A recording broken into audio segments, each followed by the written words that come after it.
नमस्कार, मैं रवीश कुमार। क्या मोदी सरकार के कृषि मंत्री नरेंद्र सिंह तोमर के बेटे देवेंद्र तोमर का कोई तीसरा वीडियो भी है जो अभी तक वायरल नहीं हुआ है? पूछ इसलिए रहा हूं क्योंकि इस मंत्री के काबिल बेटे के दो वीडियो वायरल हो चुके हैं, बल्कि एक से दूसरे वीडियो तक आते आते पैसे की रकम कथित तौर पर 100 करोड़ से 500 करोड़ तक पहुंच जाती है। बहुत कम होता है जब पैसे का प्रमोशन होता है। दो वीडियो आ गए, मगर प्रधानमंत्री नरेंद्र मोदी चुप हैं। इस साल 15 अगस्त को उन्होंने लाल किला से 11 बार भ्रष्टाचार का नाम लिया और करीब 12 बार परिवारवाद का। नरेंद्र सिंह तोमर के केस में तो दोनों ही हैं, परिवारवाद भी और भ्रष्टाचार भी। फिर क्यों प्रधानमंत्री चुप हो गए हैं? मंत्री को पद से हटाकर जांच के आदेश क्यों नहीं देते? कभी तो प्रधानमंत्री को पार्टी हित से ऊपर उठकर देश हित के बारे में सोचना चाहिए, मगर वे देश हित के नाम पर अक्सर पार्टी हित में ही डूबे नजर आते हैं। कांग्रेस पार्टी का यह दूसरा प्रेस कॉन्फ्रेंस है। इस प्रेस कॉन्फ्रेंस में नरेंद्र तोमर के बेटे के दूसरे वायरल वीडियो को दिखाया जा रहा है। मीडिया रिपोर्ट के अनुसार देवेंद्र तोमर का नाम दिमनी विधानसभा से उम्मीदवार के तौर पर चल रहा था, मगर बीजेपी ने उनके पिता और कृषि मंत्री सांसद नरेंद्र तोमर को ही विधानसभा का चुनाव लड़वा दिया। चुनावी वीडियो के इतिहास में शायद यह पहला मौका है जब एक ही व्यक्ति के दो वीडियो आ गए और दूसरे वीडियो में पैसे की राशि कथित तौर पर 500 करोड़ पहुंच गई। इसलिए यह अंदेशा किया जा सकता है कि जरूर कोई तीसरा वीडियो हो सकता है या फिर राशि इस बार 1000 करोड़ तक पहुंच जाएगी। लेकिन इसका जवाब तो तभी मिलेगा जब जांच एजेंसियां मंत्री के घर पर धावा बोलेंगी। हम अपनी तरफ से इन वीडियो की सत्यता की पुष्टि नहीं कर सकते। यह काम जांच एजेंसियों का है, जिनकी तरफ से अभी तक कोई कार्रवाई नहीं हुई है। चुनाव बहाना नहीं हो सकता, क्योंकि चुनाव के समय ही तो जांच एजेंसियां कांग्रेस के नेताओं और समर्थकों के यहां छापे मार रही हैं। क्या नरेंद्र सिंह तोमर कृषि मंत्री हैं, मोदी सरकार में मंत्री हैं, इसलिए किसी जांच एजेंसी की हिम्मत नहीं हो रही कि जांच करें, छापा मारें? चुनावी समय में ऐसे वीडियो आते हैं, उन पर संदेह किया जाना चाहिए, लेकिन संदेह के बाद अगला कदम तो यही होना चाहिए कि जांच भी हो, छापे भी पड़ें। इसी तरह का वीडियो कांग्रेस के नेताओं का आता तो क्या मीडिया इसे रूटीन खबर बनाता? बीजेपी शांत हो जाती? उसके सारे मंत्री दिन भर वीडियो ट्वीट कर रहे होते और बयान दे रहे होते, और जांच एजेंसियां छापेमारी कर मीडिया को सामग्री उपलब्ध करा रही होती। छापेमारी का वीडियो ठीक ठाक बन जाए, इसके लिए नेताओं के घर के बाहर भारी मात्रा में अर्धसैनिक बल तैनात कर दिए जाते और दिन भर टीवी पर बहस चलती। मगर यहां कांग्रेस की प्रेस कॉन्फ्रेंस के बाद भी पत्ता तक नहीं हिल रहा है। तो नेडो में ना कम से कम 50% रखी है अपना इक्विटी स्टेक, ठीक है ना? पहली बार मैंने देखा इनका मंत्री है तोमर नाम का, नाम सुना होगा आपने, सुना है? उसके बेटे का आपने वीडियो देखा? वो भैया, भाई और बहनों, वो किसके पैसे की बात कर रहा था? जो कह रहा था 10 करोड़ इधर जाएंगे, 50 करोड़ उधर जाएंगे, 100 करोड़ उधर जाएंगे, इसको उस बैंक अकाउंट में डालो, इसको उस बैंक अकाउंट में डालो। वो किसके पैसे की बात कर रहा था? आपके पैसे की बात हो रही थी वहां पे। मध्य प्रदेश की जनता के पैसे की बात कर रहा था। 100 करोड़ इधर डालो, 50 करोड़ इधर डालो, 10 करोड़ उधर जाएगा, आपके जेब का पैसा है। और इनके सब के सब मंत्री करते हैं और यहां के चीफ मिनिस्टर सारे के सारे भ्रष्टाचार में लिप्त हैं। देवेंद्र तोमर का वीडियो, महाकाल कॉरिडोर का स्कैम, मिड डे मील का पैसा, व्यापम घोटाला सबसे बड़ा, 1 करोड़ युवाओं को नुकसान पहुंचाया, 40 लोग मर गए, कोई इंक्वायरी नहीं। पटवारी एग्जाम स्कैम, एमबीबीएस की सीट्स बिकती हैं। मगर एक बात है भाई और बहनों, नरेंद्र मोदी मध्य प्रदेश सरकार के जो स्कैम्स हैं उनकी कोई भी इंक्वायरी नहीं कराते, ना सीबीआई, ना ईडी, ना इनकम टैक्स। तोमर जी के बेटे का वीडियो आता है, कोई इनकम टैक्स डिपार्टमेंट नहीं, कोई सीबीआई नहीं, कोई ईडी नहीं। इन दो वीडियो से बीजेपी एक्सपोज हो गई है। कम से कम नैतिकता के हिसाब से ही यही स्टैंड लेना चाहिए था कि हम मानते हैं कि इस वीडियो में कुछ नहीं है, फिर भी जांच कराएंगे और जांच पूरी होने तक मंत्री जी अपने पद पर नहीं रहेंगे। यहां तो बीजेपी जो मानती है वही जांच की रिपोर्ट हो जाती है। आखिर बीजेपी के नेताओं पर जब आरोप लगते हैं, जब केंद्र सरकार के फैसलों को लेकर मीडिया में भ्रष्टाचार की रिपोर्ट आती हैं, तब जांच के आदेश क्यों नहीं दिए जाते हैं? और हमें यह भी नहीं भूलना चाहिए कि 2014 में 14 से 19 के बीच में नरेंद्र सिंह तोमर केंद्रीय इस्पात और खनन मंत्री रह चुके हैं। यानी खनन मंत्री का बेटा माइनिंग कंपनी से काले धन के ट्रांसफर की, लेन देन की, हेरा फेरी की डीलिंग करता हुआ दिख रहा। ये केवल एक लड़के के बस का काम नहीं है। अगर उसके मंत्री पिता उसके पीछे दीवार बन के ना खड़े हों तो इतनी हिम्मत नहीं हो सकती। 2014 से आज तक ईडी के जितने छापे पड़े, 95% छापे विपक्षी नेताओं और विपक्षी दलों से जुड़े हुए लोगों के ऊपर पड़े। पिछले 5 साल में 44 बड़ी छापामारी एनआईए की, आईटी की और ईडी की देश के मीडिया हाउसेस और जर्नलिस्ट पर पड़े हैं, जो कि वही सवाल पूछते हैं जो आज कांग्रेस पार्टी भी पूछ रही है। उसी तरह से सरकार को कटघरे में खड़ा करने का काम करते हैं, तो उनके ऊपर भी एनआईए के, ईडी के, आईटी के छापे पड़ते हैं। और यही नहीं, सारी जांच एजेंसीज को कठपुतली की तरह नचाकर अपनी प्रतिशोध की ज्वाला मोदी जी किस तरह से शांत करते हैं, ये तो अभी राजस्थान में चुनाव के दौरान और छत्तीसगढ़ में चुनाव के दौरान जो छापेमारी चल रही है उस बात से समझ आ जाता है। तो अब अगर भाजपा शासित प्रदेश में 500 करोड़ की हेरा फेरी, हवाला डीलिंग का वीडियो सामने आ रहा है और ईडी गायब है, आईटी गायब है, सीबीआई गायब है, तो किसे दोषी माना जाए? अब बात आती है मोदी जी पर। मोदी जी को तो ईडी खेलने का बहुत शौक है। एक वो गाना आया था, ये इलू इलू क्या है, इनसे पूछा जाना चाहिए ये ईडी क्या है। मोदी जी को ईडी खेलने का बहुत शौक है। जब घबराते हैं और बौखलाते हैं और संकट में होते हैं तो हम और आप अपने इष्ट को याद करते हैं, वो ईडी को याद करते हैं। और जो नंगा नाच ईडी ने राजस्थान से लेकर छत्तीसगढ़ में चुनाव के दौरान किया है, वो सबके सामने है। मनगढ़ंत आरोप लगा लगाकर ईडी को छोड़ा हुआ है मैदान में और ईडी ये चुनाव लड़ रही है भाजपा के बिहाफ पर। तो ईडी खेलने का इतना शौक है, तो आज सवाल ये है कि जब वीडियो प्रूफ यहां पर अवेलेबल है, ईडी कब आएगी नरेंद्र सिंह तोमर के घर पे? सीबीआई और इनकम टैक्स कब आएंगे नरेंद्र सिंह तोमर के घर पे? कब पूछताछ के लिए देवेंद्र तोमर को बुलाया जाएगा? आज सवाल इन बातों का है। क्योंकि एक बात साफ है, ये वीडियो और इसकी बात सुनकर लगता है कि ये काले धन पर चर्चा हो रही है, ये अनअकाउंटेड वेल्थ पे चर्चा हो रही है, मल्टीपल बैंक अकाउंट्स पे चर्चा हो रही है, पार्सल फलाने से आ रहा है, फलाना इतना देगा, ऐसा होगा वैसा होगा, ये सारी बातें हो रही है। तो भाई काला धन पे जो प्रहार करने का बड़ा डंका बजाते हैं, उनकी ईडी, उनकी सीबीआई, उनकी इनकम टैक्स को सांप क्यों सूंघ गया? इस वीडियो को देखने के बाद भाजपा में सुई पटक सन्नाटा क्यों है? कब ईडी के टिकट कटाए जाएंगे कि वो भोपाल या ग्वालियर पहुंचे और शिवराज सिंह चौहान जी से लेकर नरेंद्र सिंह तोमर जी से पूछताछ करें? क्योंकि एक बात और भी साफ है, और ये भी बिल्कुल साफ बात है कि एक लड़का अकेले अपने दम पर सैकड़ों करोड़ों का ये पूरा गोरख धंधा नहीं कर सकता है। और मुझे कोई भी गुर्रेज नहीं है ये कहने में, मुझे जरा सा भी संशय नहीं है कहने में कि इसमें बड़े बड़े लोगों के तार जुड़े हुए हैं। ये जो कांग्रेस और भ्रष्टाचार, ये एक दूसरे के पर्याय है। कांग्रेस और परिवारवाद एक दूसरे के पर्याय है। कांग्रेस और तुष्टीकरण, मुस्लिम तुष्टीकरण, ये एक दूसरे के पर्याय है। तो इसलिए अब तो इनकी पूरी जमीन खिसक गई है। तो केवल झूठ बोलना, छल कपट की राजनीति करना, धोखेबाजी करना, ये मध्य प्रदेश में अच्छे से नहीं पहचाना है।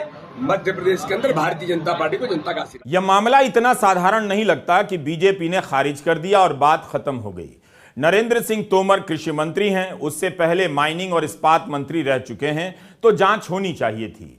कांग्रेस का कोई मंत्री होता तो 10 साल पुरानी फाइलें खुल जाती, मगर यहां चुप्पी साध ली गई है।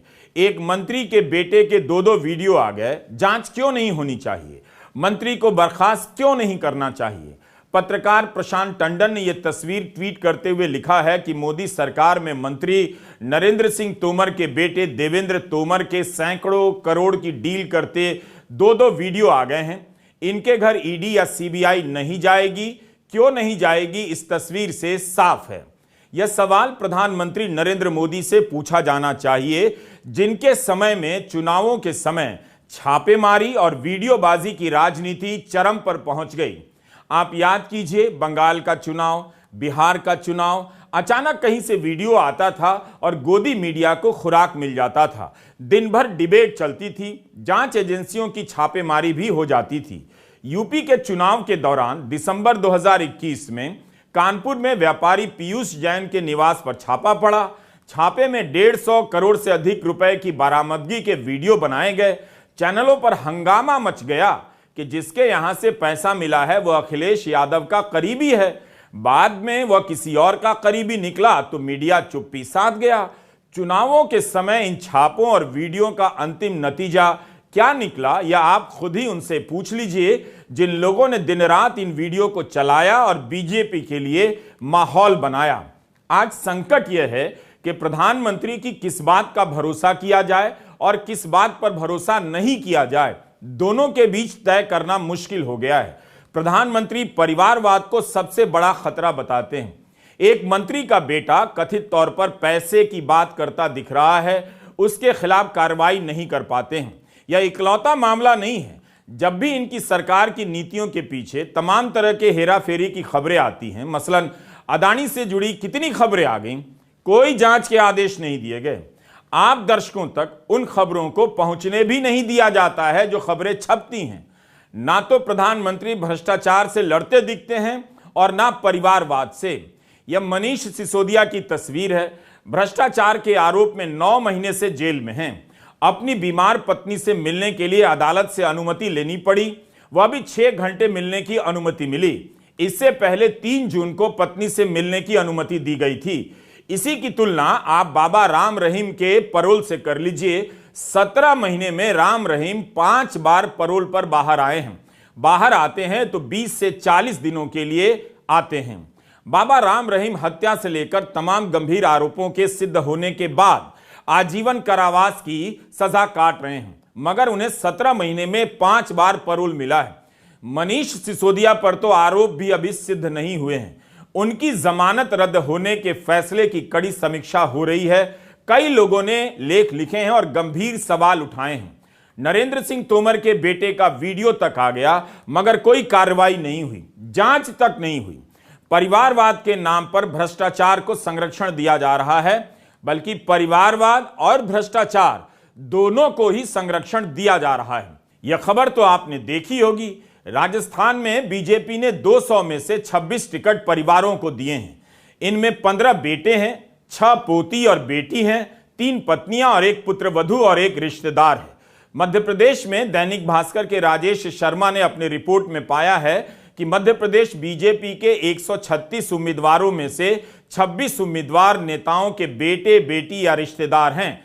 5 उम्मीदवार तो ऐसे हैं जो पहली बार चुनाव लड़ रहे हैं। कहीं पिता को टिकट मिला है, कहीं पुत्र को, कभी भाई को, तो किसी सीट से भतीजे को। जबकि प्रधानमंत्री और गृहमंत्री अमित शाह से लेकर प्रदेश भाजपा अध्यक्ष परिवारवाद के खिलाफ मोर्चा खोले हुए हैं। इकोनॉमिक टाइम्स में 22 अक्टूबर 2023 को रिपोर्ट है। इसमें बताया गया है कि शुरुआती 4 लिस्टों में बीजेपी ने नेताओं के बच्चों को टिकट देने से परहेज किया, मगर 5वीं लिस्ट में नियम तोड़ दिया। गौरी शंकर बिसेन की बेटी मौसम को बालाघाट से टिकट दिया गया। यहीं से उनके पिता 7 बार चुनाव जीते हैं। इसी तरह मध्य प्रदेश भाजपा सरकार में मंत्री विजय शाह के भाई संजय शाह को टिमरनी से टिकट दिया गया है।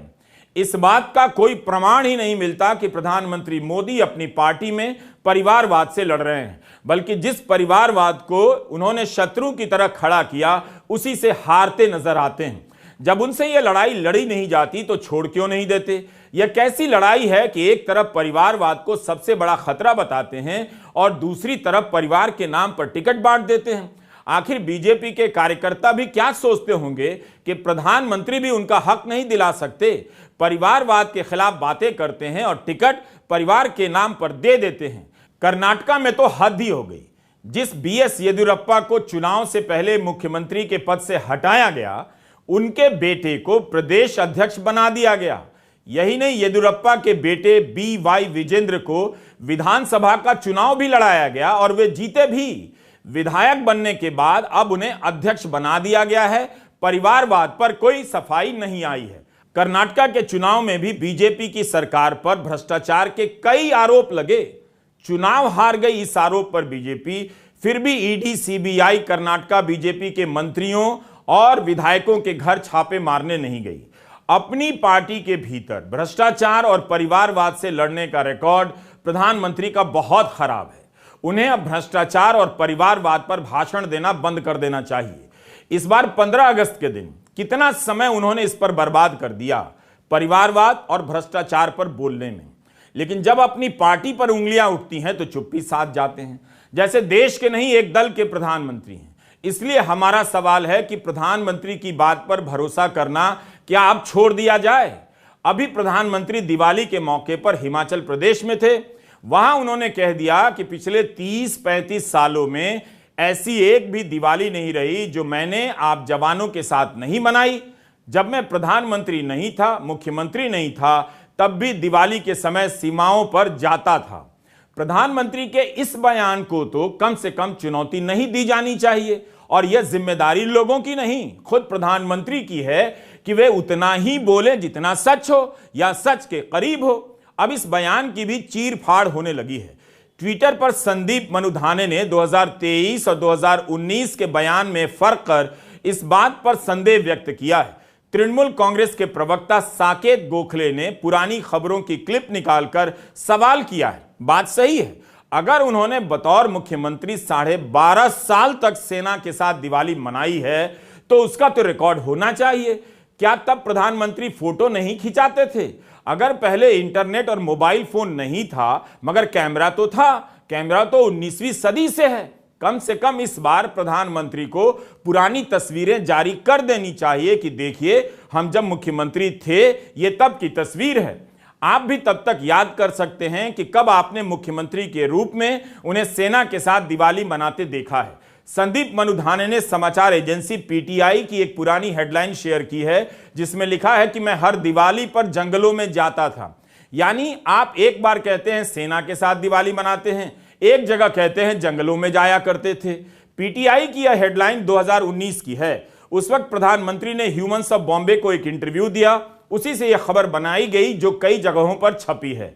हेडलाइन है कि जीवन पर विमर्श करने के लिए मैं हर दिवाली जंगल में मनाता था। मगर इस बार हेडलाइन है कि 30-35 साल से सेना के साथ मनाता रहा हूं। हमने ह्यूमन्स ऑफ बॉम्बे का इंटरव्यू पढ़ा। इसमें एक जगह प्रधानमंत्री का बयान छपा है कि बहुत लोग नहीं जानते हैं, मगर दिवाली के मौके पर मैं 5 दिनों के लिए दूर चला जाता था, जंगलों में कहीं दूर चला जाता था जहां केवल साफ पानी होता था और लोग नहीं होते थे। मैं खुद से मिलने जाता था। इस इंटरव्यू में प्रधानमंत्री अतीत की बातें करते हैं। हिमाचल प्रदेश में उन्होंने कह दिया 30-35 साल से अपनी दिवाली सेना के साथ मनाते रहे हैं। प्रधानमंत्री बनने के बाद हर दीपावली सेना के साथ मनाने की उन्होंने एक नई परंपरा की शुरुआत की। लेकिन इसके पहले की दिवाली कैसे मनाते थे, अब इस बात को लेकर दिन भर विवाद होता रहेगा। इसकी वजह यही है कि उनके भाषणों में इस तरह की कमियां निकाली जाती हैं। कुछ भी बोल देने की आदत के कारण पहले संदेह होता ही है। यही हाल भ्रष्टाचार और परिवारवाद का है। लोकसभा में उन्होंने कह दिया कि ईडी के कारण विपक्षी दल एकजुट हुए हैं, मगर अब समझ में आ रहा है कि प्रधानमंत्री के कहने का मतलब कुछ और रहा होगा। साफ दिख रहा है कि ईडी के कारण विपक्ष एकजुट नहीं है। विपक्ष अभी भी एक दूसरे से अलग भाषा बोल रहा है, लेकिन बीजेपी या तो चुप है या एक ही भाषा बोलने वाली पार्टी बन गई है। नरेंद्र सिंह तोमर के बेटे के मामले में चुप्पी यही कहती है। आज ईडी के कारण बीजेपी एकजुट और चुप नजर आती है। सोचने वाली बात है कि अगर ईडी के भय से विपक्ष एकजुट हो रहा है तो उसी ईडी के भय से बीजेपी पर क्या असर होता होगा, और यह भरोसा भी मिलता होगा जो बीजेपी में जाते होंगे कि ईडी उनके घर नहीं आएगी क्योंकि वे बीजेपी में हैं। बीजेपी से अलग हो गए तो ईडी दबोच लेगी।